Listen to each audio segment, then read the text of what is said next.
Vote আসতে দিন, তৃণমূলের অবস্থা আরো খারাপ হবে। কারণ তৃণমূল প্রশাসনের জোরে টিকে আছে। প্রশাসন অনেকাংশ নিরপেক্ষ হলেও তৃণমূলকে খুঁজে পাওয়া যাবে না।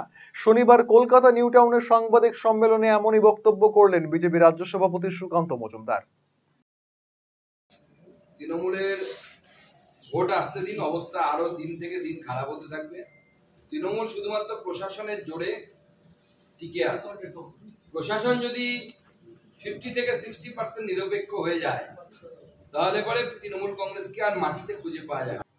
অনুপ্রবেশ ইস্যুতে এদিন রাজ্যকে কাঠগড়ায় তোলেন বিজেপি রাজ্য সভাপতি। তিনি বলেন, এই রাজ্যে বিজেপিকে ক্ষমতায় আসা অত্যন্ত জরুরি।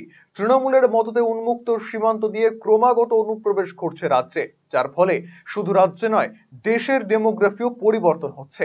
অনুপ্রবেশকারীদের আধার ভোটার কার্ড করে দেওয়ার পাশাপাশি নানান সরকারি সুযোগ সুবিধা দেওয়া হচ্ছে বলেও অভিযোগ তোলেন বালুরঘাটের সাংসদ।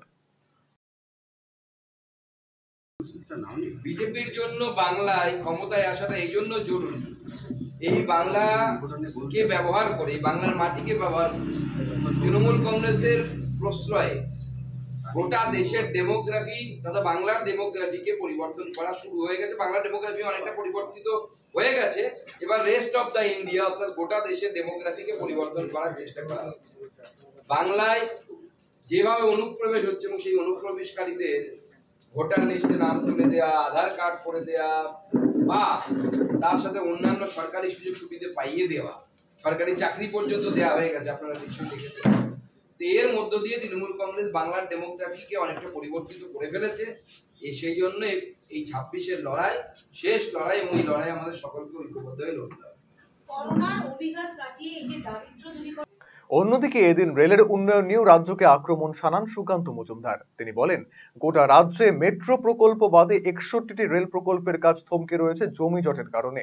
এমনকি জাতীয় সড়কের সম্প্রসারণের কাজও আটকে রয়েছে।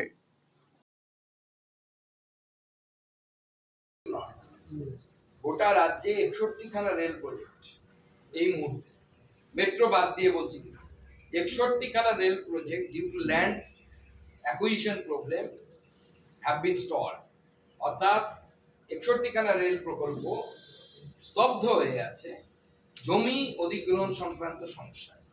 শুধু তাই নয়, আপনারা কেউ যখন বারাসত থেকে যাবেন NH 34 এর দিকে, বিস্তীর্ণ এলাকা নদিয়ায় না ঢোকার আগ পর্যন্ত সেখানে NH 34 এর এক্সটেনশন হচ্ছে না।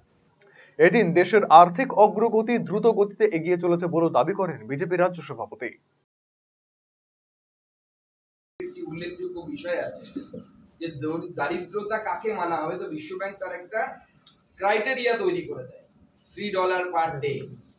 এইরকম একটা ক্রাইটেরিয়া, যে ক্রাইটেরিয়াটা বাড়ানো হয়েছে। মানে আগে ধরুন কেউ দিনে 100 টাকা রোজগার করলে তাকে গরিব মানা হতো, এখন 200 টাকার কাছাকাছি রোজগার করলেও তাকে গরিব ধরা হবে। এইভাবে বাড়ানো হয়েছে। তবুও ভারতবর্ষের এত সংখ্যক মানুষ, বিপুল সংখ্যক মানুষ, তারা এই দরিদ্র, চরম দরিদ্র সীমা যাকে বলে, তার বাইরে বেরোতে পেরেছে। এটা মাননীয় প্রধানমন্ত্রী নরেন্দ্র মোদীর নেতৃত্বে গোটা ভারতবর্ষের যে আর্থিক বিকাশ চলছে, যে উন্নয়ন চলছে, তার জন্য এটা সম্ভব হয়েছে। আর একঘেয়েমি ভালো লাগছে না, একটু পরিবর্তন দরকার। পরিবর্তন অবশ্যই দরকার, তবে শিকড়কে আগলে রেখে। শুনছি এবার নাকি পরিবর্তন হচ্ছে। তাই?